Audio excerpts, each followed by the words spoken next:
देख लेनी लोग, घर से बहरी चल गई बिया तो एकरा कोनो डर नहीं थे, लेकिन बत्ती के भूख भाग से नु एकरा डर लागता। अब एकरे जैसन लड़की के वजह से नु जवन खिलाड़ होली सब तोरा बहनी के रहरी के खेत में बहरी ले जाओ। अब लेवे देवे कितना जल्दी, अब बताओ तो भला। लेवे देवे में कोनो इतना हल्ला करे लगा जे कहती है के ले ले रे चुपचाप। अब एके देख लो ई का कहतिया कि अन्हार हो जाता। अरे यार सटते तो जब 11,000 के वोल्ट के झटका लागी तो मालूम चलिए जाये कि का हो।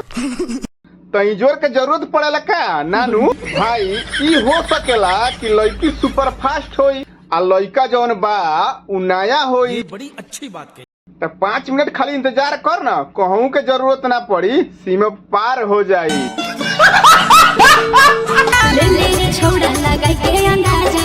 हाँ देखनी लोग, हम कहनी है कि ना कि कितना सुपर फास्ट है। हाँ देखी तो लोग कितना सुपर फास्ट भी आई। कहनी है कि ना कहती है कि अनहरिया में नईखे लौकत तो कोनो बात ना, अंदाजा लगा के तीर छोड़ दे, एकदम जगह पे पहुंच जाए। अब ये गाना से रउआ लोग के लागत है कि कुछ बचल बा। अब का जरूरत बा ये तरह के खुलम खुल्ला XXX के वीडियो बना दो सो। तेरा बाप यहाँ छोड़कर गया था कि तेरी माँ? का जमाना आ गइल भाई। दे रे भाई चो दे दे, इतना जल्दी में बारे तो दे दे। आवतानी हम मालगाड़ी पकड़ के एकदम तोरा घर ही आवतानी। ना घरे ना आई ना तो पकड़ा जाये, तो खेत में आवतानी।